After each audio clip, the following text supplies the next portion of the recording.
The political news is going to get crazier and crazier in the next 2 years leading up to the national elections in May 2024.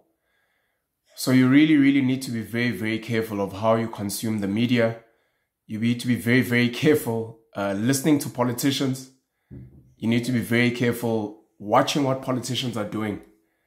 A lot of these guys all of a sudden are going to be sounding perfect. Oh my gosh, like, he's so right. You know, he's an ANC member, but he agrees that the ANC has lost its way and that it's let the people down. And he's saying that, you know, he feels that after 2024, they definitely need to do much better if they want this country to trust them. And you're like, this guy's so right, or this lady's so right. I think I want to back them. You've got situations now with Dr. Aaron Motsoaledi, who is the Minister of Home Affairs, an ANC member, of course, doing amazing work now, trying to push for the expiration of the Zimbabwean permits, special permits.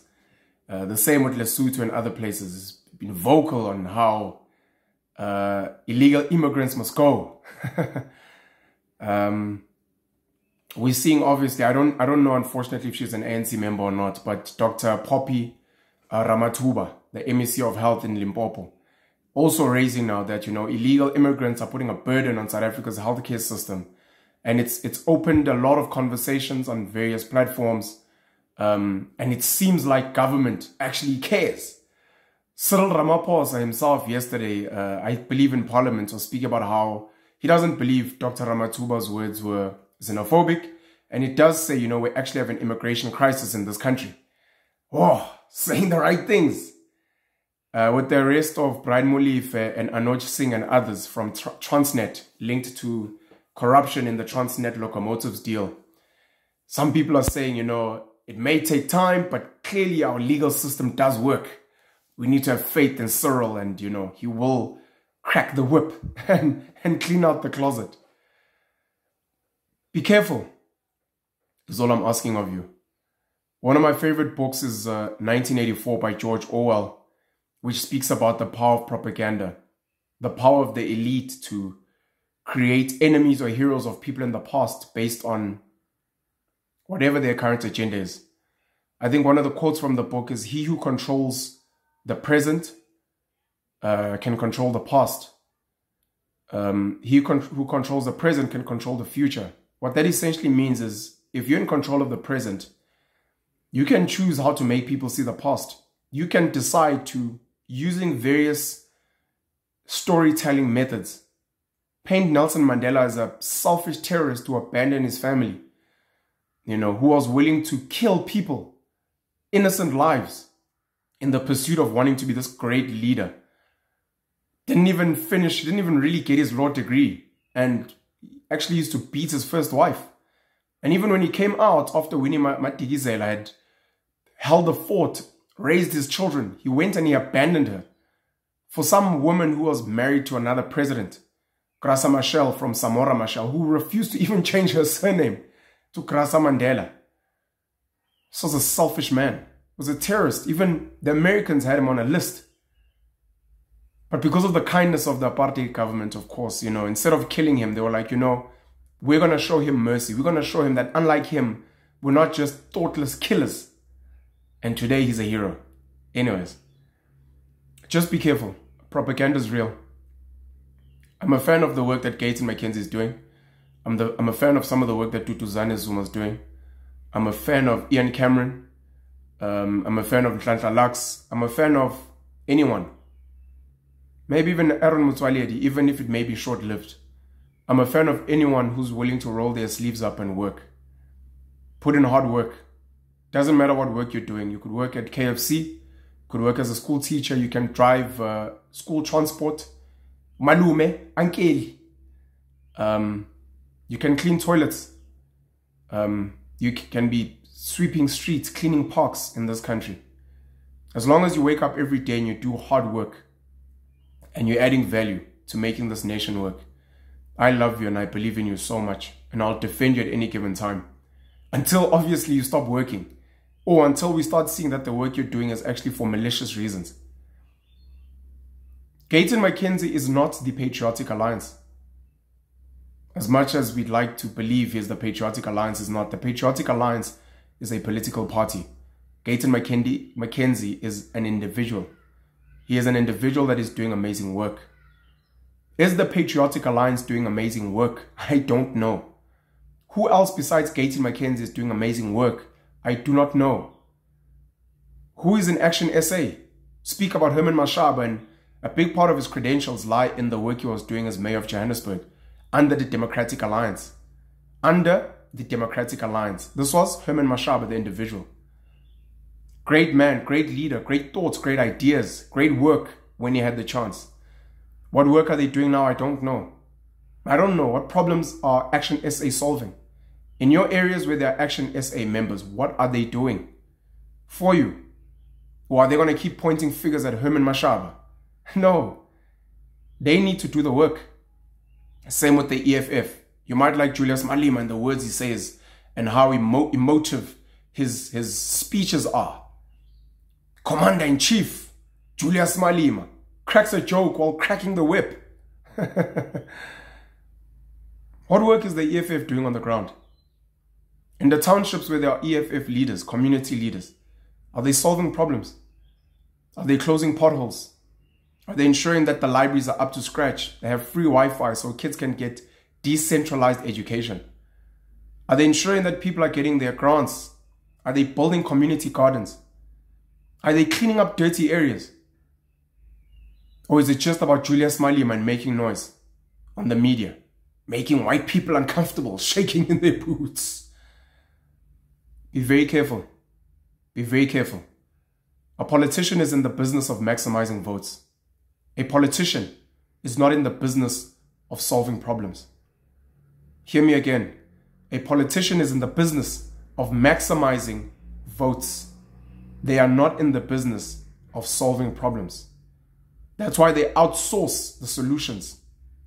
The ideas that they have, they're given by consultants and advisors. Companies like McKenzie, which charge millions of rands for ideas and strategy documents. They outsource the work itself to tenderpreneurs. They don't do the work. Even with the state-owned enterprises, South African Airways at some point, Eskom. These companies are run by people that are not really politicians. They're not. Of course, when the politicians run these companies and they deployed, we've seen what happens. Companies get destroyed.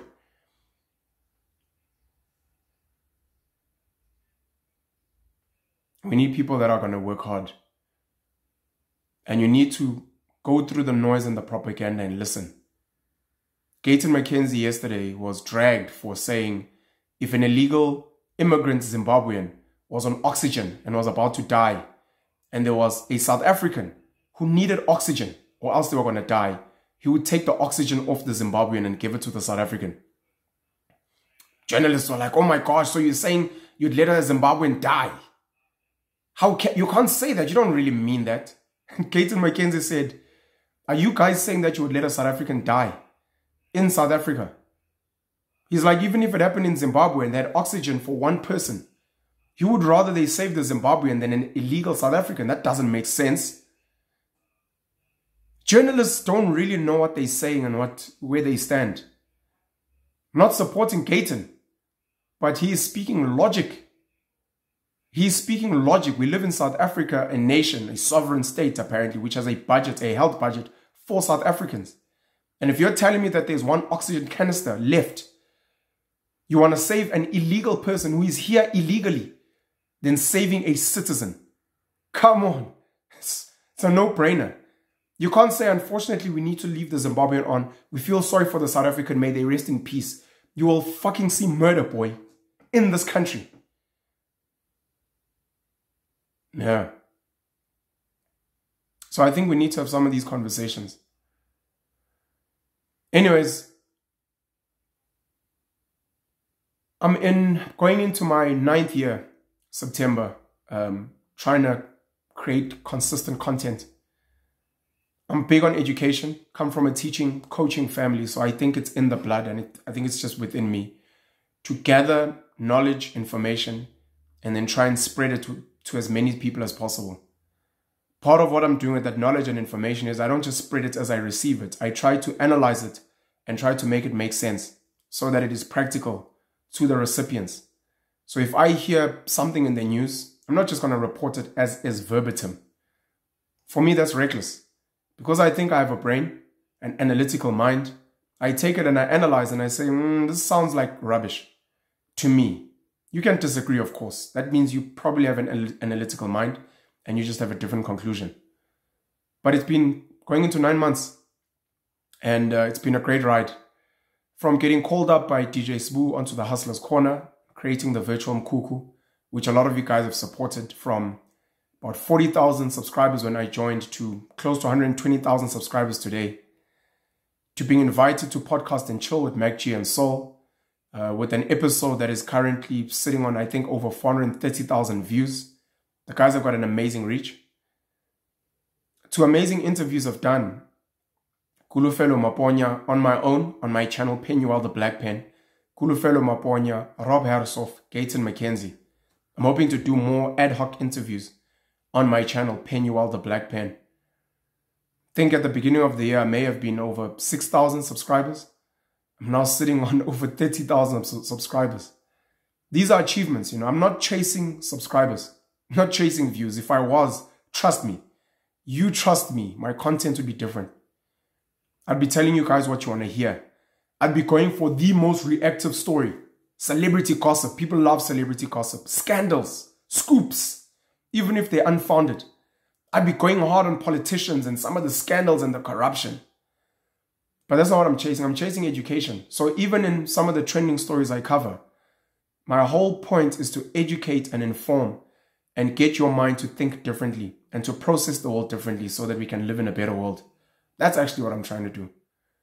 Over 30,000 subscribers, and I don't take that for granted at all. A month ago, I created a new channel, The Penwell Show, something I've been trying to do for the past 2 years. Crazy, because of the quality, 4K.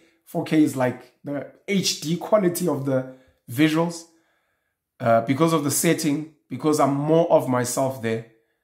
We're close to 10,000 subscribers now in just a month. The algorithms of YouTube are like, go boy, you go boy, you go boy, you go get him boy. And I think obviously building on the momentum that I've been creating with the virtual Mkuku, obviously getting on Podcast and Chill, getting on Nkululeko on Culture, another huge platform as well, with my brother Nkululeko, who runs Diski TV. Getting on other platforms, creating other content, other people sharing some of the content on YouTube, on Facebook, on TikTok, on Twitter. I'm very thankful. And I thought I'd reach this point in 3 years. It's been fast-tracked. So I obviously need to reassess my goals. And it means I need to work harder. And it means I now need to push.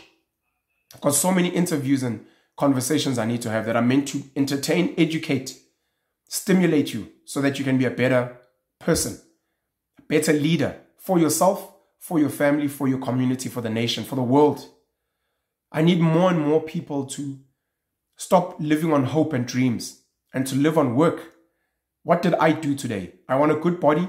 Did I gym today? Did I do my push-ups? Did I do my squats? Did I do my calf raises? Am I eating better? Am I eating less? Am I drinking more water? Am I walking? Am I hiking? Am I running? Am I getting sunlight? I need more people to solve their own problems. I've asked people in WhatsApp groups, I've posted this on Twitter, and I realized I could either spend the rest of my life trying to do work, creating businesses, creating jobs, trying to be a hero, becoming rich in the process. Or I could spend the rest of my life trying to transform minds. So the question that I normally ask is, should I plant 100 trees? Or should I inspire people to plant 1 tree each? Inspire 100 people. The reality is that if I plant 100 trees, it will take a long time. There's no guarantee that those trees will be looked after. Whereas if I inspire 100 people and get them to fundamentally understand why it's important to plant a tree and to take care of it, those people will plant 1 tree, they will plant other trees, they will take care of those trees, and most importantly, they will begin lighting, because I've lit their candle, they will begin lighting the candles of others. and get them to plant trees as well. And all of a sudden, we live in a better world. Because I'm not a hero on my own. I'm a hero that went and inspired and created other heroes and other leaders to do the right thing. If you can fix your family, if you can fix yourself, and you inspire others to do the same, the work becomes so much easier. Social grants is one of the things I want scrapped in this country, and I need that money redirected to free Wi-Fi. I need that money redirected to getting land for people, for poor people who are willing to work the land. I need it to go to seeds. I need it to go to tools. Tools like tractors, spades, forks, tools like sewing machines, machines that can manufacture goods, hammers, axes, screwdrivers, toolboxes. Use that money to subsidize exports so that we can bring in foreign currency. Use that money to send talented kids overseas to go and learn, to go and spread the good message of what we're doing, to come back with resources. That's what the money should be doing. Better education. Not creating beggars whose minds are getting numbed, whose bodies are getting useless. You have a full body and a mind, but because you have been forced to pacify, live on this dummy of social grants, you have become useless. And you become dependent on a messiah government, president, political party. You worship gift of the givers, the solidarity fund, and other such NPOs because you have lost your dignity. You cannot even build your own home. It's the reason why communities so easily burn libraries, burn shops, burn schools and other community centers, because they didn't build them. There's no sense of pride in we built this. Once you've built something, it's very difficult for you to destroy it because you know the work that went into building that. You know the resources, the time, the energy that went into building that. Our people need their dignity back. They need to be told, you can do for yourself. You can do for yourself. You have all the capabilities to become as great as you want to be. Stop being a slave to politicians, to big business, to charity donors. Stop it. Become a slave to yourself and your own power. Become your own God. God is not external, God is internal. The ancestors you are speaking to are inside your head. Get them to guide and steer you to do great things. The God you are looking for is you. The God you are looking for is you. Now go and do something really, really great. I'm looking forward to doing more work. I'm inspired by the people that follow me. I'm very thankful to the people that have joined my channels on YouTube as paying members who are putting money in every month and saying, Penwell, thank you so much for the education. I will donate a little bit of money from my side. Because understand, money is just a symbol of the work you have done. Whether you run a business, whether you have a job somewhere, whether you're a hustler in some way, you have gone and you've sweated and you've struggled and you've strived and you've said, from my sweat, from my harvest, I will take a little bit and I will pledge it to Penwell because he educates me, because he inspires me, because he reminds me that I'm great. And I go and I do good work and I've learned certain opportunities because of him. And the least I can do now that he's taught me where to get the seeds, where to get the tools, how to work these things, how to fix my body, how to lose weight, how to not rely on politicians, how to hold politicians accountable, how to hold business accountable. If I'm buying from you every day, what have you done for my community? Because of that work, I live in a better world and it's thanks to Penwell. And I just want to say from the little bit that I've created, I want to say thank you. And I will join as a member and I will contribute because I see that he does work. And with the work that he's doing that is transforming my life, I'm doing work. And I want us to share this knowledge. I want us to share this value together so that he can be inspired to do more work, not just for me, but for other people as well.